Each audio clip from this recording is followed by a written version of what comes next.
your wealth, live on your terms. Good afternoon, good morning, good evening, dear ladies. This is Millen Livis, Financial Independence Mentor, and I want to welcome you to my blog, which I call Living Through Adversity. I know that most of you will watch this in recording because we work from home, we're busy, we adjust in our lives. And I want to start with saying that I really appreciate that you take time to watch this, and hope that maybe some of this rambling that I do in this vlog will help you. So this is not a mini class. This is by no means things that guru tells you to do. I don't consider myself a guru. I'm just a woman who had a lot of experiences living through adversities, and that's why I decided to do this. Basically, I will just share with you my thoughts and what I'm doing and how I'm living through this yet another adversity, which frankly unprecedented. And then hope that you will get some takeaways that would help you in any way. So if not, that's cool too. So today, as you know, I decided to choose an anchor word for every vlog that I do, right? So the first vlog was about having wider perspective on the situation right now. The second vlog was about controlling what you can control, because it's very important for us to feel grounded, to be able to control something in our lives. And today I want to talk about today the anchor word that I chose is change. Change is part of our lives. It's inevitable. It's inherited as part of leading our human, having our human experiences. So, and yet it's not always pleasant. It's not always easy, right? So there are changes that are pleasant. I'm not going to talk about those. Today, I will talk about changes that sometimes maybe not our choice, things that just happen, like what we're living through right now. So there are changes that are enforced from outside, and there are changes that we elect to have. And like I said, changes often lead to untested territories, to unknown and uncertainty, and it's uncomfortable, and it's scary sometimes because it's uncertainty, and we for example, in this situation, we are forced to step out of our comfort zone. Our lives are disrupted, and in the most basic ways, and it's leads to normal sense of fear and anxiety. Many people experience anxiety right now. So here are the 4 things that I use in my life to manage this, right? To manage the change that basically was not my choice, and I want to go through this as best as I can. So the first thing, and by the way, it's not necessarily in the order that I will share this with you. The first thing, in my opinion, is to be able to adapt to the situation. Whatever it is, like if we have to stay home, if we have to adjust, having big family around us, if we have to adjust to constant negative news thrown at us, we've got to be able to adjust to preserve our basic needs, our sanity, right? So thinking like, I wish I could go for a walk. I wish I could walk on a beach. I wish I could fly to visit my parents. I wish my parents could come and see my newborn. Things like that. When we start saying what we would like to have at this moment that we know right now we cannot, it makes you feel maybe more anxious or more sad. And this is just not very helpful. That's my opinion, right?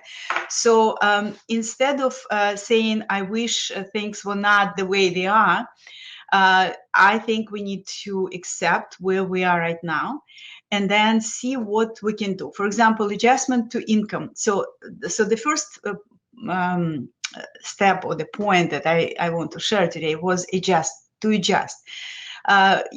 Most people income is affected right now. So think what you can do considering this necessary adjustment that you have to make because of the income disruption. I don't know, maybe, hopefully you have a emergency fund. Hopefully maybe you have other sources of income from some businesses, or maybe you have loan that you can take right now for your business, for example, if you have a business. So be creative, see how you can find the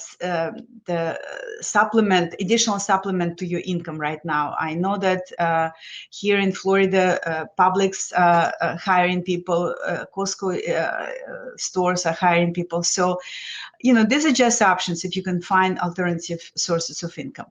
Spending, obviously, I don't need to tell you that you've got to adjust your spending right now, cut the fat if you were having maybe unnecessary spending to the point that, I don't know, things maybe like LifeLock, maybe it's not essential if this cash is so essential right now for you.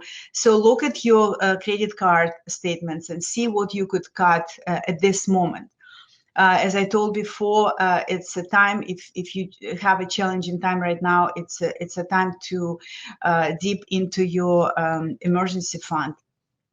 And also adjust your investment strategies, right? Because right now market is very volatile and I would say unhealthy, like when we have these big swings every day, but it doesn't mean that you have to stay on a side forever. So what I'm doing, I'm preparing, I'm doing some research at what level I would like to buy certain companies, and I'm placing limit orders. So relationship, how to adjust to relationship, because when you have financial tension, a lot of relationships unfortunately fall apart. I talked to my private client recently, and it's very tough because some relationships just fall apart at the very worst time possible. So how do you handle this? You've got to see how you feel. Maybe this relationship was not good in the first place. Maybe this is just kind of opportunity to bring all the issues that you had before on the surface and look at them honestly. So adjust to these circumstances in all areas of your life. So the first very important thing is to adjust instead of looking back, looking at the past, what you could have, should have done. Adjust to what is right now, what you have to do. Stay home, be careful, be responsible with your choices, be loving, be supporting, be compassionate, do what you can to help others, but make sure that you take care of yourself as well. The next thing that I wanted to tell you is that in the times of change, like there are so many worries and anxiety that take over, and we multitask heavily. It's very important to remember about self-care, because you've got to have your, especially mental gear, in a good shape. You have to have mental health. I meant you have to have your mental health in a good gear. That's what I wanted to say. So, for example, if you cannot exercise as you usually in the past did, going to the gym or going to the yoga studio, find a room in your home right now where you can do. They say that being yogi doesn't mean to practice yoga on a mat in a yoga studio, right? You can live as a yogi. So self-care, your own and people around you, your children, right? So it's very important that they also feel that you in control, that you not constantly worried and anxious, because that they will pick up on this. That's their mental health.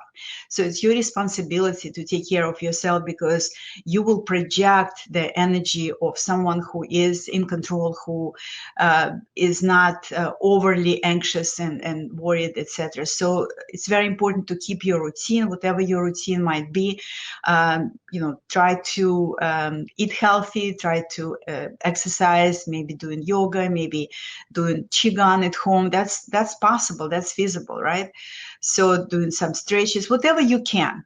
But self-care is a very, very important aspect of handling change well, because it's challenging, right? Change usually is challenging, and that's why our mental health is super important, because it also affects our physical health, and vice versa. Okay, so the third aspect that I wanted to share with you, again, this is just telling you what I do in my life right now, and in all the other adversities that I lived through, which were a few. So another one, in any situation, in any challenge, try to find, and it's not always easy, try to find the silver lining. Like, there should be something good about your experience going through this change. So find the silver lining. Maybe in this situation that we're living through right now, when we confined to our homes, maybe it's being close to your family members, getting to know them, spending time with them, maybe a little bit more than you did before. Really connecting to them, right? So that could be one silver lining. Another one is maybe to feel how united we are in the world, right? We trying to support each other like probably we haven't done for years, because we were living our busy lives, running, and suddenly we came to a stop. So the sense of common purpose, unity, is I see as a silver lining right now as well. And you can find other maybe positive things to focus on and appreciate, right? So it's very important that you find some silver lining in any challenging situation that you're going through. And it could be more than just, living through this coronavirus adversity. It could, you may have other challenges on top of this. Most people now have, all kinds of challenges that suddenly just happen. On top of this, a lot of us. So in my case, for example, my husband happened to have a business in France, and he was supposed to be there, and he was concerned for me, because I would be alone. And so he chose to stay with me, but now he is nervous about this decision. I mean, he feels it was the right decision, but now he is worried about his team in France handling the situation, etc. So what I'm saying is that nobody has it easy right now. But I also know that you're not a victim. I know that you can handle it. I trust that you have a wisdom and resilience and love and compassion to weather the storm well. So the next thing that I wanted to share with you, again, from my experience, is that any adversity, right? It has the beginning and it has the end. So we're not gonna live through this together. So it's very important to look ahead. So right now we are in this phase of, we're deep in the phase of managing this crisis, right? But it will not last forever. So what if you start looking ahead? What do you want to do after it's over? Where your focus will be? How would you like to your maybe career to change? Maybe your business to change, right? How will you what you're gonna what you're gonna introduce once we out of this adversity that we're living through right now. So right now it's a good time to start planning, right? So have aspiration for what's to come. Focus on that while you manage everyday tasks. I think it's very, very important that we stay uplifted. And in this situation, we cannot expect to be uplifted by external circumstances, right? In this situation, this should come from inside. And the last thing that I want to say, again, from my personal experience, when you feel that you're really down to your knees, that you maybe just really deeply worried and anxious and almost like don't know what else to do. What I do, I turn to God, high intelligence universe.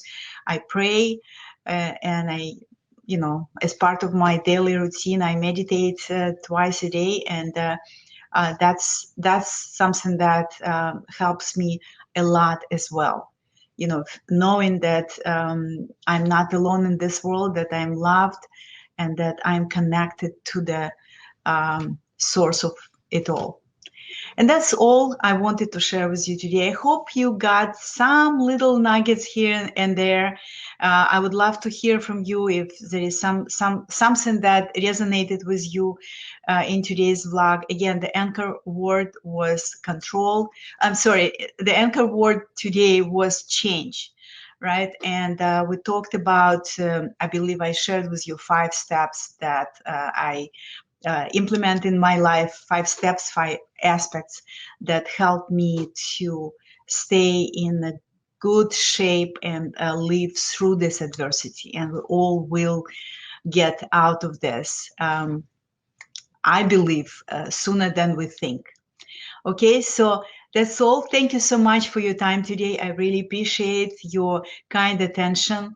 Would love, like I said, would love to hear from you. And in the meantime, stay safe, be healthy, be positive, and know that you are powerful.